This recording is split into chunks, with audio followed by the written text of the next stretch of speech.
கொடைக்கானல் மலையடி வாரத்துல ஒரு பாழடைஞ்ச பேய் பங்களா இருக்குங்கிற உண்மை உங்கள எத்தனை பேருக்கு தெரியும்? அது ஏதோ ஒரு சாதாரண செங்கலால கட்டப்பட்ட பங்களா இல்ல. சுமார் 100 வருஷமா ஒரு குடும்பத்தை கருவறுக்கிறதுக்காக காத்துக்கிட்டு இருக்க அமானுஷ்யமான பேய் உயிர் வாழ்ற இடம். அப்பேற்பட்ட அந்த அமானுஷ்யமான பங்களாவுல மொத்தமா 4 ரூம் இருக்கு. அதுல 3 ரூம் எப்பவும் திறந்தே தான் இருக்கும். ஆனா 4வதா இருக்க ரூம் சுமார் 100 வருஷமா ஒரு பெரிய பூட்டால பூட்டப்பட்டிருக்கு. அப்படி பூட்டப்பட்ட அந்த ரூம்குள்ளதான் அந்த அமானுஷ்யமான பேய் உயிர் வாழுது அப்படின்னு அந்த பகுதி மக்கள் சொல்றாங்க. என்னைக்கு அந்த அமானுஷ்யமான ரூமோட கதவு திறக்கப்படுதோ அன்னைக்கு அந்த ஆத்மா வெளியே வரும் அப்படின்னும் அது அந்த குடும்பத்தை துடிக்க துடிக்க கொல்லும் அப்படின்னும் அந்த பகுதி மக்கள் நம்புறாங்க. ஆனா இது எதுவுமே தெரியாத கார்த்திக் அப்படிங்கிற ஒருத்தன் அந்த பங்களாவுக்கு வேலை விஷயமா உள்ள போறான். அப்படி போன அவன் எந்த ரூம் 100 வருஷமா திறக்க கூடாதுன்னு எல்லாரும் சொன்னாங்களோ அந்த ரூமோட கதவை ஒரு பெரிய இரும்பு ராடு எடுத்து அடிச்சு உடைக்கிறான். அதுக்கப்புறம் என்ன ஆச்சு, எதனால அவன் அந்த பங்களாவுக்கு போனான், அப்படி போன அவன் எதனால அந்த ரூமோட கதவை திறந்தான், அப்படி திறந்ததுக்கு அப்புறம் அந்த ஆத்மா வெளியே வந்துச்சா இல்லையா, அப்படி வந்த ஆத்மா அந்த குடும்பத்தை கருவறுத்துச்சா இல்லையா, எல்லாத்துக்கும் மேல எதனால அந்த ஆத்மா 100 வருஷமா அந்த குடும்பத்தை கருவறுக்கிறதுக்காக காத்துக்கிட்டு இருக்கு. அப்படி 100 வருஷத்துக்கு முன்னாடி நடந்த அந்த அமானுஷ்யமான சம்பவம் தான் என்ன? இப்பேற்பட்ட சுவாரஸ்யமான வினாக்களுக்கான விடைய தெரிஞ்சுக்க முழு கதையும் பாருங்க. முழு கதைக்கும் போறதுக்கு முன்னாடி நீங்க நம்ம சேனலை சப்ஸ்கிரைப் பண்ணலனா சப்ஸ்கிரைப் பண்ணிட்டு இந்த கதையை கேளுங்க. Welcome to horror night Tamil. இங்கு பயம் பரிசளிக்கப்படும். ரமேஷ் சென்னையில வாழ்ந்துகிட்டு இருக்க ஒரு பெரிய பிசினஸ்மேன். அவரோட சொத்து மதிப்பு மட்டும் சுமார் 300-400 கோடி தேரும். அப்பேற்பட்ட அவருக்கு தான் கொடைக்கானல் மலையடி வாரத்துல சுமார் 100 வருஷம் பழமையான ஒரு பிரிட்டிஷ் பங்களா சொந்தமா இருக்கு. அந்த பங்களா ரொம்ப வருஷமா சும்மா தானே இருக்கு. பேசாம அதை இடிச்சுட்டு ஒரு ரெசார்ட் கட்டினா நமக்கு இன்னும் வருமானம் அதிகமா வரும் அப்படின்னு ரமேஷ் யோசிக்கிறான். அப்படி யோசிச்சாவன் அந்த பங்களா இருக்க இடத்தோட அளவு என்ன, அந்த பங்களாவை இடிக்க எவ்வளவு செலவாகும், அப்படி இடிச்ச அந்த இடத்துல எந்த மாதிரி ரெசார்ட் கட்டலாம், இதெல்லாம் அளந்துட்டு வரதுக்காக கார்த்திக் அப்படிங்கிற ஒரு சிவில் இன்ஜினியர் கிட்ட அந்த பொறுப்பை ஒப்படைக்கிறான்.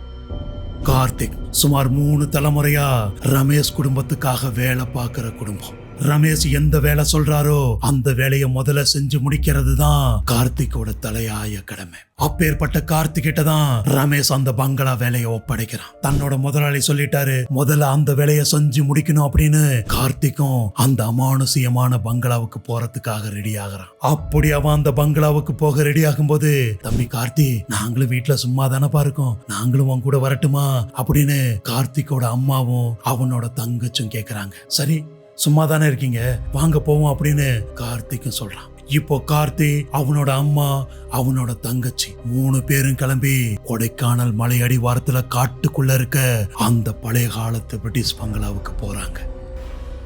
இப்போ நேரம் சரியா மதியம் 1 மணி. அந்த 3 பேரும் அந்த அமானுஷ்யமான பங்களாவை போய் சேர்றாங்க. அப்படி போய் சேர்ந்ததுமே 3 பேரும் ஆச்சரியத்தோட உச்சத்துக்கே போறாங்க. ஏன்னா பயங்கர அடர்த்தியான காட்டுக்குள்ள பார்க்கவே பிரம்மாண்டமா இருக்கு அந்த பழைய காலத்து பிரிட்டிஷ் பங்களா. எந்த அளவுக்கு அந்த பிரிட்டிஷ் பங்களா பார்க்கறதுக்கு பிரம்மாண்டமா இருக்கோ அதே அளவுக்கு பார்க்கறதுக்கு அமானுஷ்யமாவும் இருக்கு. ஏன்னா என்னதான் அந்த பங்களா ஒரு காட்டுக்கு நடுவுல இருந்தாலும் சுத்தி கொஞ்சம் கூட காத்தே அடிக்கல. அது மட்டும் இல்லாம அந்த பங்களாவை சுத்தி ஒரு காக்கா குருவியோட சத்தம் கூட கேட்கல. மொத்த இடமும் ஒரே மயான அமைதியா இருக்கு. அதை பார்த்ததும் கார்த்திகோட அம்மா கொஞ்சமா பயப்பட ஆரம்பிக்கிறாங்க. தம்பி, என்னப்பா அது, இந்த பங்களா பயங்கரமான காட்டுக்கு நடுவுல இருக்கு, ஆனா கொஞ்சம் கூட காத்தடிக்கல, ஒரு காக்கா குருவியோட சத்தம் கூட கேட்கலையே, எனக்கு என்னமோ சந்தேகமா இருக்குப்பா, நம்ம இந்த பங்களாக்குள்ள போக வேண்டாம், நம்ம வீட்டுக்கே கிளம்பி போயிடலாம் அப்படின்னு கார்த்திகோட அம்மா சொல்றாங்க. அம்மா, என்னம்மா இதுக்கெல்லாம் பயப்படுறீங்க, அதெல்லாம் ஒண்ணு இல்ல, அதான் நம்ம வந்துட்டோம்ல, முதலாளி சொன்ன அந்த வேலையை முடிக்காம நம்ம எங்கேயும் போக கூடாது அப்படின்னு இப்ப 3 பேரும் தைரியமா அந்த கேட்டை திறந்து பங்களாக்குள்ள போறாங்க. அப்படி பங்களாக்குள்ள போன அவங்க பயத்தோட உச்சத்துக்கே போறாங்க. ஏன்னா எப்ப அவங்க பங்களாக்குள்ள கால் எடுத்து வச்சாங்களோ அந்த நேரம் பங்களாவை சுத்தி பயங்கரமா காத்தடிக்க ஆரம்பிக்குது. அந்த பங்களாவோட கதவு ஜன்னல் எல்லாம் திறந்துதான் இருக்கு. ஆனா வெளியே அடிக்கிற பயங்கரமான காத்து கொஞ்சம் கூட உள்ள வரவே இல்லை. அதை பார்த்து கார்த்திகோட அம்மாவுக்கு பயம் உச்சத்துல போகுது. தம்பி கார்த்தி, என்ன பாது வெளியே அவ்வளவு காத்தடிக்குது, ஆனா பங்களாக்குள்ள கொஞ்சம் கூட காத்தே வரலையாப்பா, எனக்கு பயங்கரமா வேர்க்க ஆரம்பிக்குது, மூச்சு கூட போட முடியலப்பா. தம்பி நம்ம இங்க இருக்க வேண்டாம், நம்ம பேசாம வீட்டுக்கே போயிடலாம்ப்பா, வா போயிடலாம் அப்படின்னு கார்த்திகோட அம்மா அவங்கிட்ட கெஞ்சுறாங்க. அம்மா அமைதியா இருங்கம்மா, இது பழைய காலத்து பங்களா, சுமார் 100 வருஷம் பழமையானது, அதனாலதான் அப்படி இருக்கு. இதெல்லாம் பார்த்தா பயப்படுவீங்க, அதான் உள்ள வந்துட்டோம்ல. அவரு சொன்ன வேலையை முடிச்சுட்டு நாளைக்கு காலையில கிளம்பி போலாம் அப்படின்னு கார்த்திக் தன்னோட முதலாளி சொன்ன வேலையை கொஞ்சம் கொஞ்சமா செய்ய ஆரம்பிக்கிறான். அந்த பங்களாவுல கிரவுண்ட் ஃப்ளோர்ல இருக்க கிச்சன், ஹால், பெட்ரூம் இதோட அளவெல்லாம் அவன் நோட் பண்றான். அப்படி நோட் பண்ண பிறகு மாடிக்கு போற படியில ஏறி கொஞ்சம் கொஞ்சமா அந்த மாடிக்கு போறான். முதல் மாடியில மொத்தமா 4 ரூம் இருக்கு. 3 ரூமோட கதவு திறந்திருக்கு. அதனால அந்த 3 ரூமையும் முதல்ல அளவெடுக்கிறான்.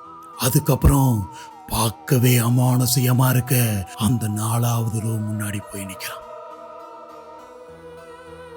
அந்த 4வது ரூம் ஒரு துரு பிடிச்ச பெரிய பூட்டால பூட்டப்பட்டிருக்கு. அதை பார்த்ததுமே உடனே தன்னோட முதலாளிக்கு கால் பண்றான். சார், நான் இருக்க எல்லா ரூமையும் அளந்துட்டேன், ஆனா இங்க ஒரு ரூம் ஒரு பெரிய பூட்டால பூட்டப்பட்டிருக்கு. அதோட சாவி எங்க இருக்குன்னு சொன்னீங்கன்னா அதையும் திறந்து நான் அந்த ரூமையை அளந்துருவேன் அப்படின்னு முதலாளி கிட்ட கேட்கிறான். அந்த 4வது ரூமை பத்தி கார்த்திக் சொன்னதுமே ரமேஷுக்கு உடம்பெல்லாம் வேர்க்க ஆரம்பிக்குது. ஒரு நிமிஷம் அமைதியா இருக்கான்.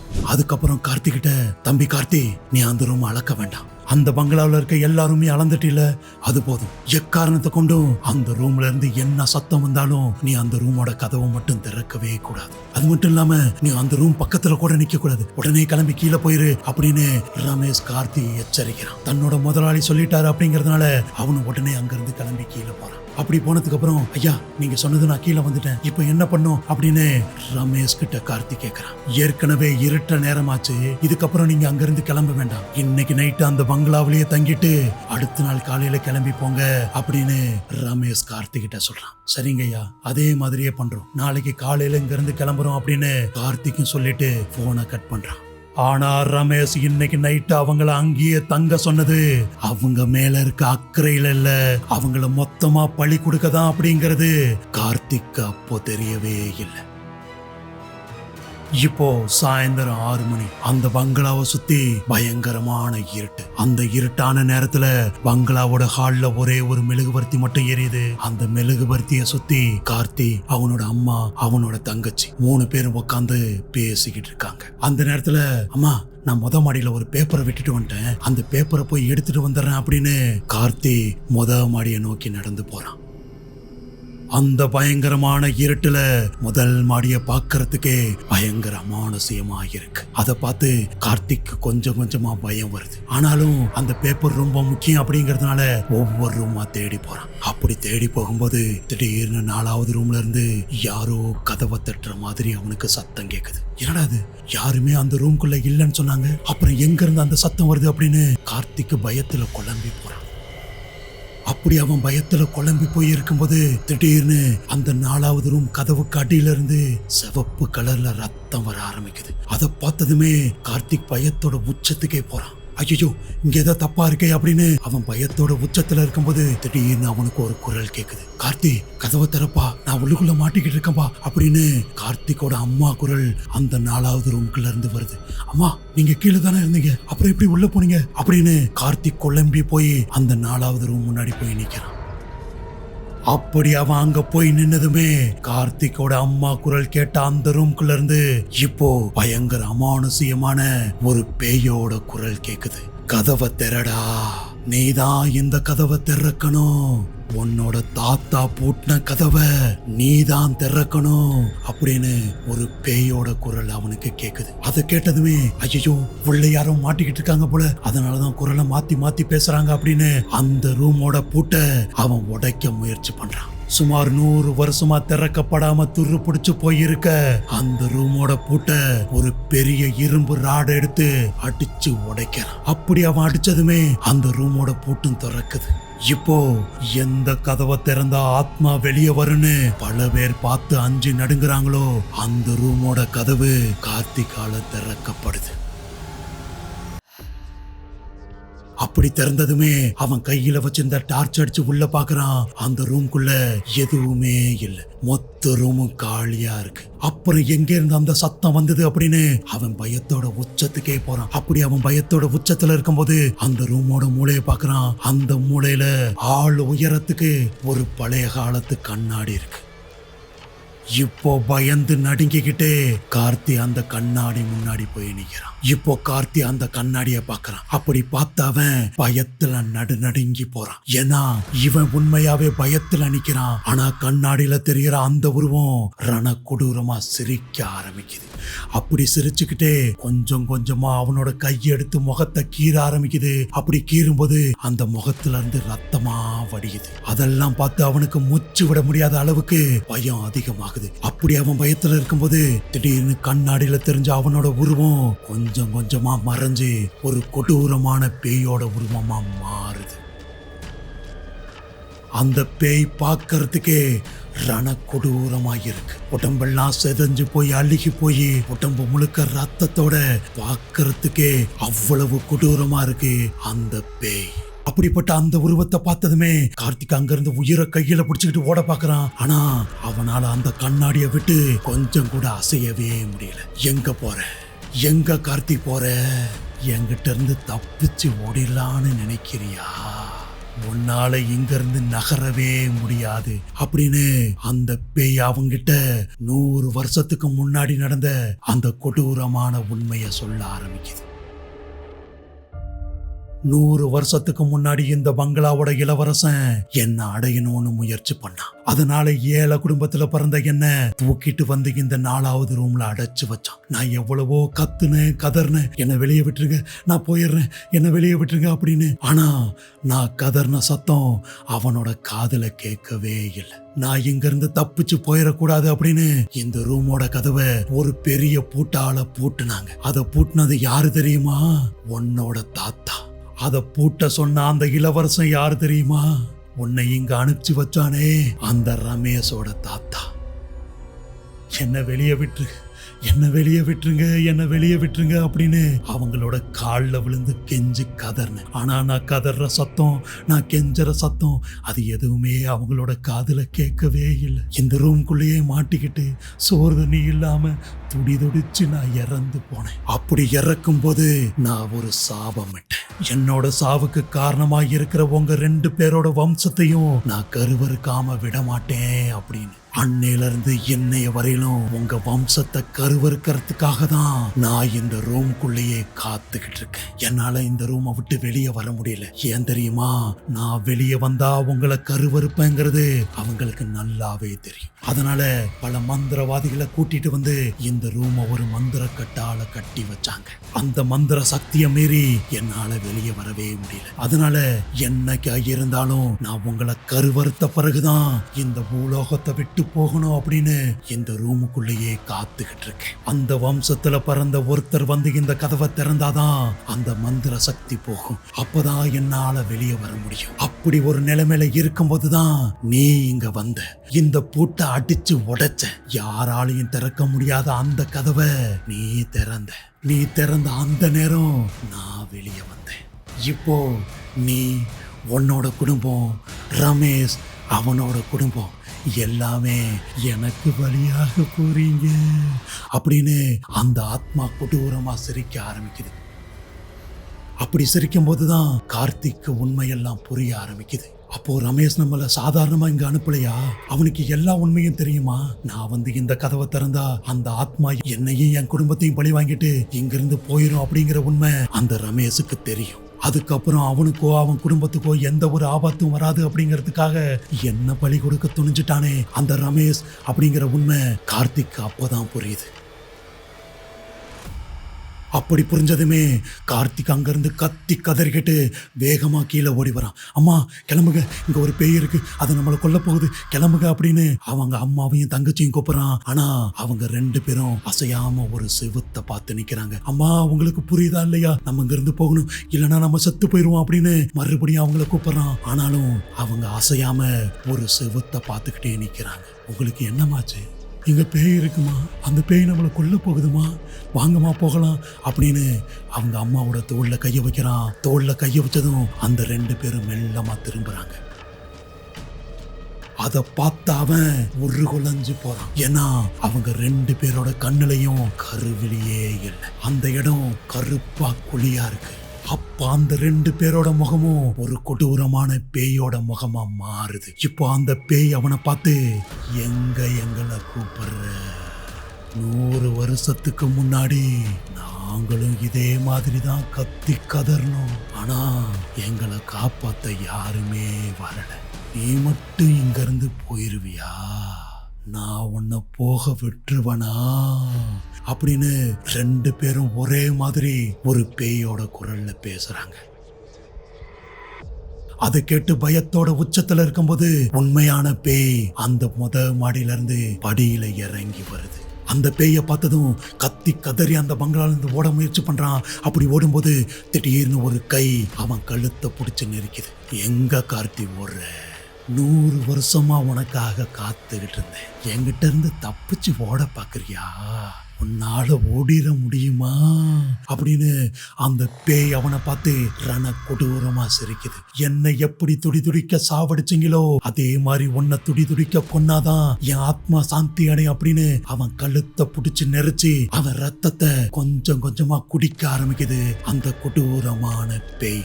அப்படி அவனோட ரத்தத்தை குடிக்க குடிக்க அவன் துடி துடிச்சு அங்கேயே இறந்து போறான். அவன் இறக்கிறத பார்த்து அந்த ஆத்மா ரண கொடூரமா சிரிக்க ஆரம்பிக்குது. இப்போ அடுத்த நாள் காலையில ரமேஷ்க்கு ஒரு ஃபோன் கால் வருது. ஐயா, நான் உங்க பங்களாவோட வாட்ச்மேன் பேசுறேங்க ஐயா. நீங்க சொன்ன மாதிரியே கார்த்திக்கும் அவனோட குடும்பமும் இங்க வந்தாங்க. அப்படி வந்த அவங்க 4வது ரூம்ல இருக்க அந்த பூட்டை உடைச்சு அந்த கதவை திறந்தாங்க.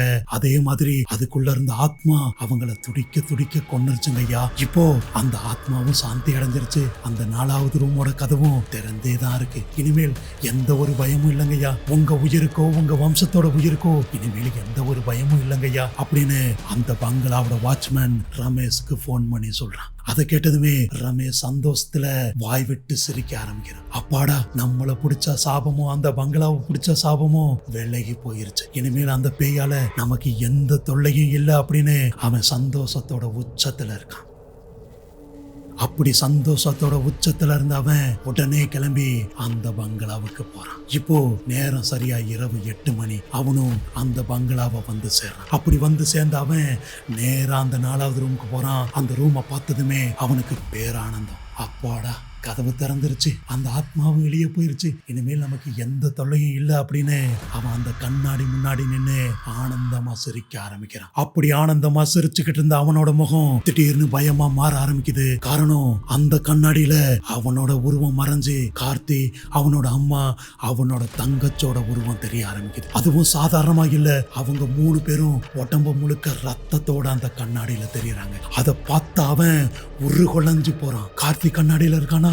அப்ப அந்த பேய் எங்க போச்சு? அப்ப அந்த பேய் இந்த பங்களா விட்டு போகலையா அப்படின்னு அவன் அங்கிருந்து தப்பிச்சு ஓட முயற்சி பண்றான். அப்படி அவன் ரூமை விட்டு வெளியே வர திரும்பும் போது அவனுக்கு நேருக்கு நேரா அவன் முகத்துக்கு முன்னாடி உடம்பெல்லாம் செதஞ்சு போய் உடம்பு முழுக்க ரத்தத்தோட ஒரு கொடூரமான பேய் நிக்குது. அதுதான் 100 வருஷத்துக்கு முன்னாடி இவங்க கொள்ளு தாத்தாவால கொல்லப்பட்ட அந்த உருவம். அவங்க வம்சத்தையே கருவறுக்கிறதுக்காக காத்துக்கிட்டு இருக்க அந்த பேய் இப்போ ரமேஷுக்கு முகத்துக்கு நேரா வந்து நிக்குது.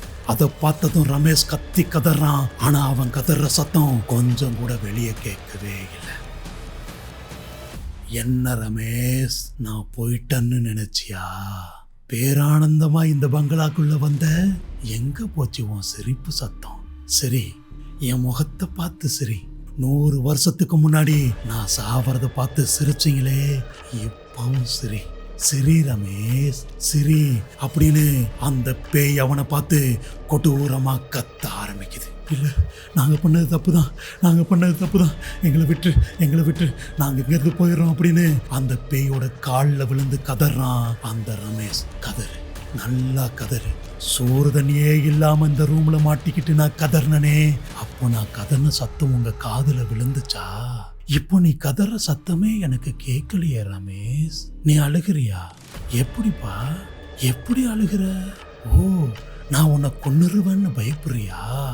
ஆமா, நான் உன்னை கொல்லதான் போறேன், உன்னை கொன்னாதான் என் ஆத்மா சாந்தி அடையும் அப்படின்னு ரமேஷோட கழுத்தை பிடிச்சி அந்த ஆத்மா துடிக்க துடிக்க கொல்ல ஆரம்பிக்குது. அப்படி கொல்லும் போது ரமேஷ் துடிச்சு கத்த ஆரம்பிக்கிறான். அவன் கத்துற சத்தத்தை கேட்டு அந்த ஆத்மாவும் கொஞ்சம் கொஞ்சமா சாந்தி அடைஞ்சு அங்கிருந்து மறைஞ்சு காணாம போகுது.